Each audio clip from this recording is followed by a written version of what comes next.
सबसे पहले तो शुक्रिया तहरीक बकाए का और उनके तमाम मुंतज़मीन का, उनके सरपरस्त आला शाह फारूक साहब का, जनाब आरिफ इरफान साहब का जो इसके सदर हैं, और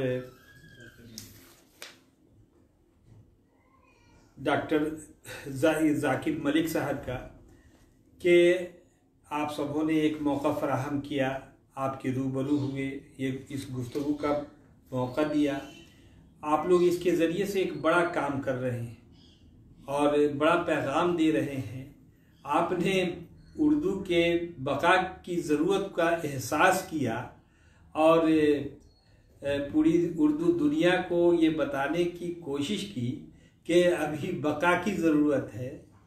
वाकई इस एहसास के लिए और इस कोशिश के लिए आपकी तंजीम और आपके मुंतज़मीन जितने हैं सभी मुबारकबाद के मुस्तहिक हैं। जाहिर सी बात है, पहले ये हम बता दें कि हम बिहार गवर्नमेंट में एडमिनिस्ट्रेटिव सर्विस में हैं और अभी कैबिनेट में हम जॉइंट सेक्रेटरी हैं। उसके साथ ही उर्दू डायरेक्टरेट के डायरेक्टर की जिम्मेदारी भी हमारे सर है। फिर राजभाषा के डायरेक्टर की भी जिम्मेदारी है। तो राजभाषा जाहिर सी बात है कि यहाँ बिहार में हिंदी है, तो इसके फ़रोग़ के लिए भी यहाँ काम होते हैं, और बिहार की दूसरी सरकारी ज़बान उर्दू है, इसके फ़रोग़ के लिए भी काम किए जाते हैं। और इसी ज़बान व अदब के फ़रोग़ के लिए उर्दू डायरेक्टरेट है और इसकी खिदमात इस हद तक है कि उर्दू का फ़रोग़ हो, उर्दू ज़बान व अदब का फ़रोग़ हो। इसकी तारीख़ है और जब हम इस पर बात करेंगे, अभी आपने हमारे तालीमी ताल्लुक़ से बातें करने को कहा, तो हम ये बता दें कि हम बिहार के मुज़फ़्फ़रपुर ज़िला के रहने वाले हैं। मुज़फ़्फ़रपुर ज़िला से मेरा ताल्लुक़ है और वहाँ के रामपुर गांव में मेरी पैदाइश हुई। इब्तदाई तालीम हमने मदरसे में हासिल की, फिर मुज़फ़्फ़रपुर के ही एलएस कॉलेज से ग्रेजुएशन किया, फिर वहीं से पोस्ट ग्रेजुएट किया, फिर बैंक में मुलाजमत में होगी। बैंक में पंजाब नेशनल बैंक में था। फिर एडमिनिस्ट्रेटिव सर्विस में बिहार पब्लिक सर्विस कमीशन के ज़रिए मेरा इंतखाब हुआ और हम यहाँ as a deputy collector join किया और मुख्तलिफ़ ओहदों पर रहे। कई जगह एसडीओ रहे, लैंड एक्विजिशन ऑफिसर रहे, डायरेक्टर डीआरडीए रहे, बिहार स्टेट सुन्नी वक्फ बोर्ड में भी चीफ एग्जीक्यूटिव ऑफिसर के पोस्ट पर रहे। फिर अभी कैबिनेट में हैं और उसके साथ साथ ये उर्दू की खिदमत का मौका मिला है। तो उर्दू ज़ुबान से ताल्लुक़ है। घरेलू जो हमारा घर का माहौल था वो उर्दू का माहौल था। घर में उर्दू फ़ारसी की तालीम ज़रूर दी जाती थी और मदरसे से इब्तदाई तालीम हासिल की, तो इससे जुड़े रहे और फ़ारसी से हमने एमए किया, फिर बाद में उर्दू से एमए किया। लेकिन सिविल सर्विसेज के इम्तिहान का शौक़ था और बीच में बैंक में जाना पड़ा, लेकिन फिर भी वो शौक़ कायम रहा और आखिर में कामयाबी मिली। तो वहाँ से होते हुए और अभी इस डिपार्टमेंट में हैं। तो जो मौका मिला, जो जानने का मौका मिला, उर्दू की खिदमत का मौका मिला। और जगह तो हम ये समझते हैं कि अपनी नौकरी करते हैं, नौकरी निभाते हैं, लेकिन जब उर्दू के काम का मौका मिला तो लगा कि वाकई ये खिदमत का मौका है, नौकरी का मौका नहीं, और इसमें कुछ तब्दीलियाँ लाई जा सकती हैं, कुछ बड़ा काम किया जा सकता है। तो अब हम कुछ उर्दू डायरेक्टरेट के बारे में बता दें कि ये भी एक तहरीक के नतीजे में वजूद में आया। बहुत दहाइयों कोशिशों के बाद और जनाब ग़ुलाम सरवर साहब, अब्दुल मुग़नी साहब, ये दो बड़ी शख्सियतें थी जिनकी लगातार कोशिश और तहरीक के बाद तकरीरी तौर पर, तहरीरी तौर पर उर्दू को दूसरी सरकारी ज़बान बनाने के लिए माहौल बनाते रहे। उनके माहौल बनाने से पूरे बिहार में और गैर मुनक़सिम बिहार में, जिसमें झारखंड और बिहार दोनों ही था, एक जोश, एक वलवला पैदा हुआ। लोग उर्दू के लिए आगे आए, अपनी बातें रखी और आखिर में 17 अप्रैल 1981 को नोटिफिकेशन के ज़रिए बिहार में उर्दू को दूसरी सरकारी ज़बान का दर्जा दिया गया। इस दर्जा के बाद उर्दू आबादी में इत्मीनान देखा गया और उर्दू पर काम होने लगा। इसके अगराज़ व मकासिद उसी वक्त बयान किए गए उस सर्कुलर में कि इसके ज़रिए उर्दू में दरख्वास्तें दी जाएंगी, उर्दू की दरख्वास्तों का जवाब दिया जाएगा, बिहार के हुक्मनामे, हिदायतनामे और सर्कुलर्स हैं सभी उर्दू में भी शाया होंगे और उनका तर्जमा होगा। इसी तरीके से रजिस्ट्री ऑफिस में भी दस्तावेज़ उर्दू में कबूल किए जाएंगे। नामों की तख्तियाँ उर्दू में भी लगाई जाएंगी, दफ्तरों में उर्दू में नामों की तख्तियाँ हुआ करेंगी। तो ये 7 अगराज़ व मकासिद को लेकर उर्दू को दूसरी सरकारी ज़बान के तौर पर तरक्की देने के लिए पेश किया गया। इसके लिए अमले की ज़रूरत हुई। तो 1983 में और 3 मरहले में ओहदे वज़ा किए गए। कुल उस वक्त 1560 ओहदे वज़ा किए गए और 2000 में झारखंड बन जाने के बाद 350 ओहदे झारखंड में चले गए और 1245 ओहदे बिहार में रहे। ये ओहदे, इन ओहदों पर बहाली हुई। उस पोस्ट का नाम उर्दू मुतरजिम, नायब उर्दू मुतरजिम और उर्दू टाइपिस्ट रखा गया। ब्लॉक, सब डिवीज़न और उसके साथ साथ ज़िला में एक उर्दू सेल कायम किया गया कि उर्दू आबादी को इसका फ़ायदा पहुँचे। उनकी दरख्वास्त, वो उर्दू में दरख्वास्त देंगे और उनकी दरख्वास्तों का तर्जमा करके मुतल्लिक़ अफ़सरान के पास उनकी दरख्वास्तों को पहुंचा दिया जाएगा। इस तरीके से काम शुरू हुआ तो उर्दू आबादी को रोज़गार भी मिला। उस रोज़गार की वजह से एक माहौल बना। उस वक्त जब 1500 लोगों को रोज़गार मिला तो पढ़ने वालों की तादाद बढ़ गई। जितनी सीटें थी उससे ज़्यादा लोग दाखिला लेते थे बीए ऑनर्स में, एमए में। माहौल अच्छा बना। कुछ सालों तक तो बड़े अच्छे तरीके से काम हुआ। लोगों में जोश था, वलवला था, नई बहाली थी। लायक और काबिल ये थे लोग थे जो अमले थे। उन्होंने काम करना शुरू किया ब्लॉक लेवल पर, सब डिवीज़न लेवल पर और ज़िला लेवल पर।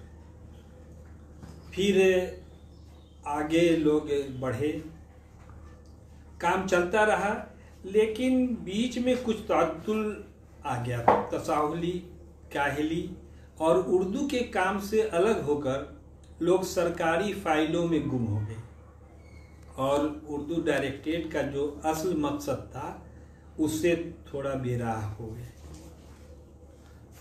फिर आगे बढ़े।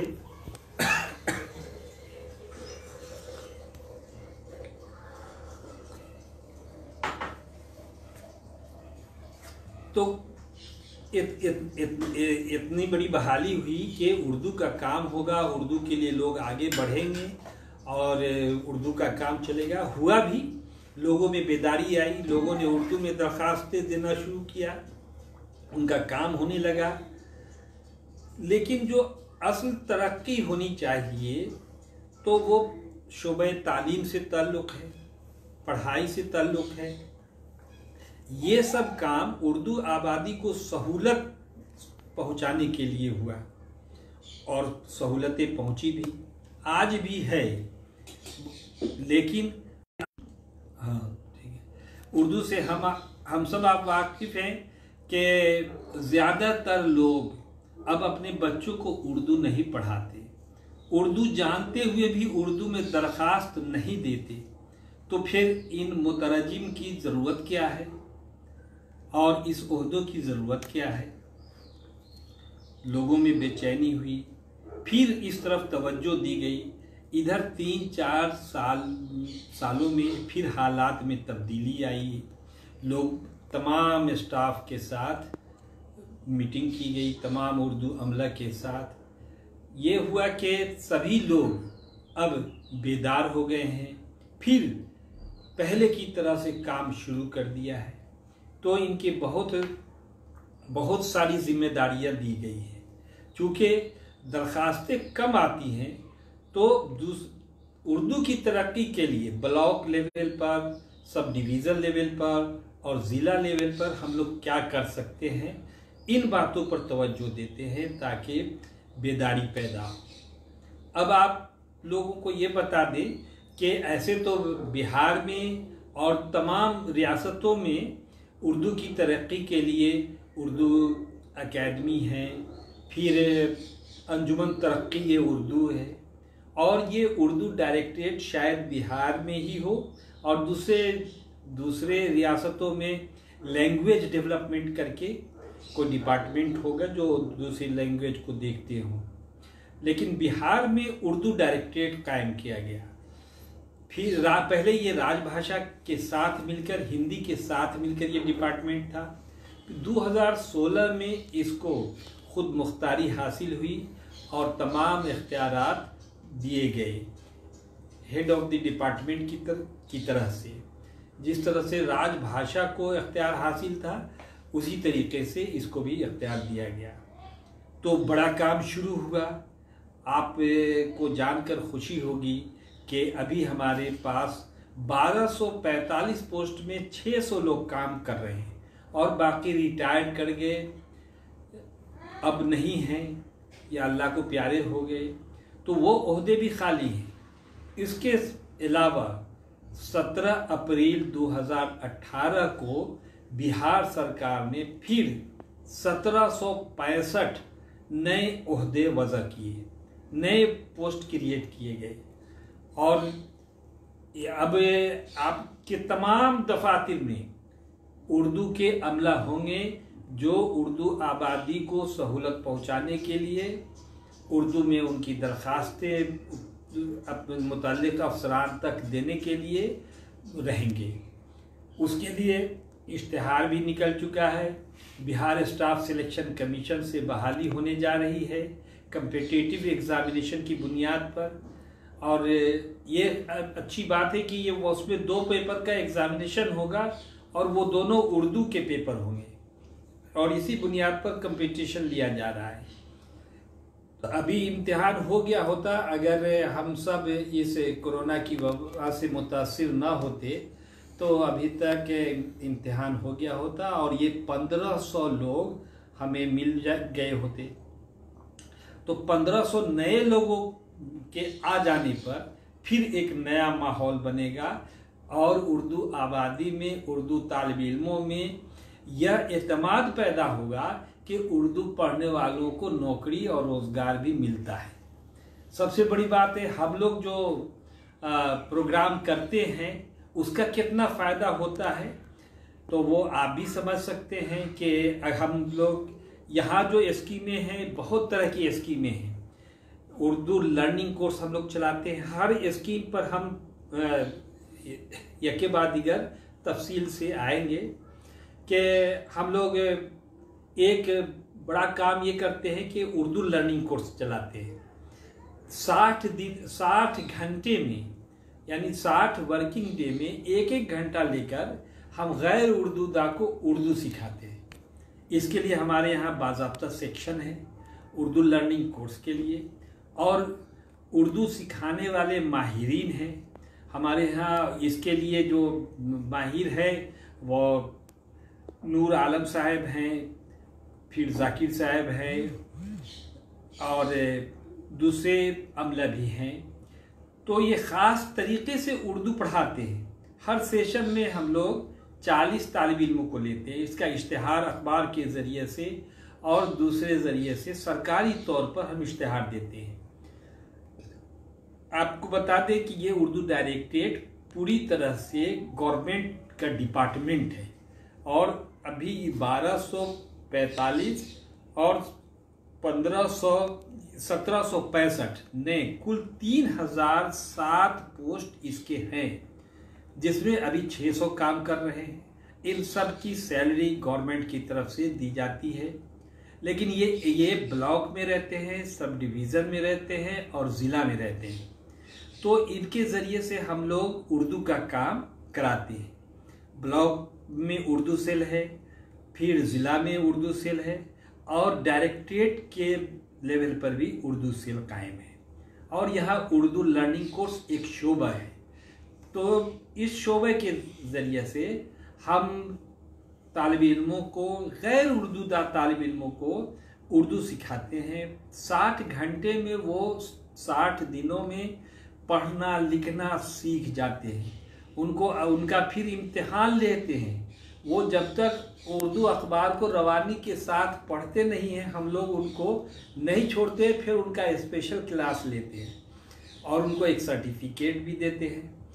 जब हम सिर्फ 40 सीट रखे हैं, लेकिन इसमें दरखास्तें आती हैं 60 से ज़्यादा लोगों की, फिर उनको दूसरी बार हम लोग मौका देते हैं। तो ये शौक़ है, इस शौक़ को जगाने की ज़रूरत है। और बहुत ही अच्छा तजुर्बा है मेरा कि जब उनको हमारे टीचर, हमारे उस्ताद उर्दू पढ़ाते हैं और इस अंदाज में पढ़ाते हैं कि वो खींचे चले आते हैं और 1 घंटे के बदले वो 2 घंटे का क्लास करना चाहते हैं।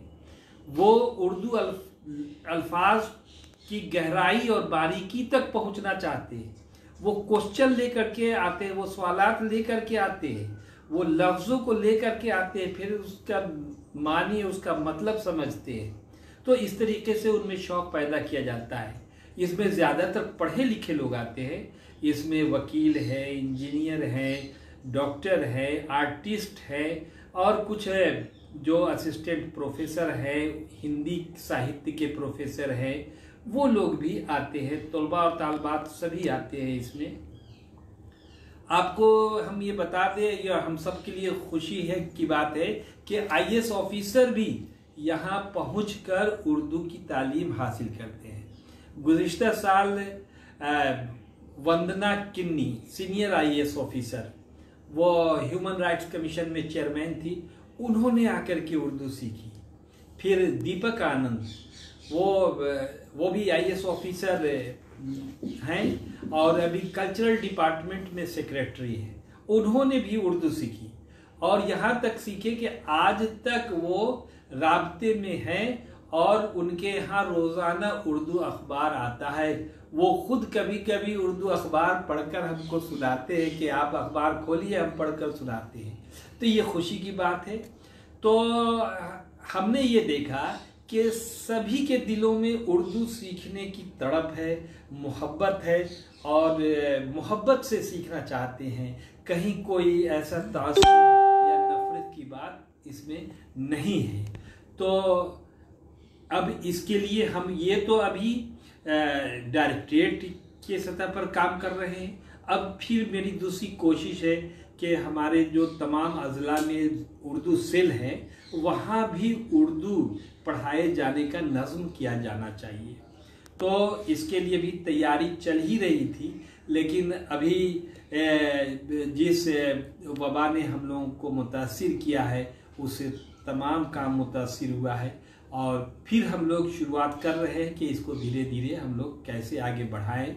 और जिस तरीके से आप ऑनलाइन जुड़े हैं, सबको जोड़ने की कोशिश कर रहे हैं, तहरीक में शामिल करने की कोशिश कर रहे हैं और झकझोर रहे हैं कि अपनी ज़बान को बचाने की कोशिश की जाए, इससे मोहब्बत की जाए, बेशक इसका फ़ायदा होता है।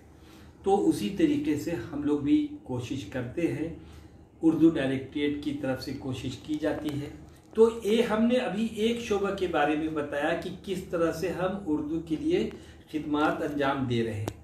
पहला है उर्दू लर्निंग कोर्स। इसमें उर्दू सिखाई जाती है और उर्दू पढ़ा करके हम लोग उनको सर्टिफिकेट देते हैं। यहाँ पुलिस अफसरान भी आकर के या तो उनके डिपार्टमेंट की ज़रूरत होगी या खुद शौक होगा कि काफ़ी तादाद में वो उस डिपार्टमेंट से भी लोग आते हैं उर्दू सीखने के लिए। उनको हम लोग एजाज़ से नवाजते हैं, सर्टिफिकेट देते हैं और बड़े तकरीब में उनको एजाज़ से नवाजते हैं, उनकी हौसला अफजाई करते हैं। इस हौसला अफजाई से दूसरे भी मुतासिर होते हैं और फिर उनके तासुरात लेते हैं। तो इस तरीके से एक बड़ा तबका इससे जुड़ता चला जा रहा है उर्दू लर्निंग कोर्स से। और इसको बल्कि इस लॉकडाउन में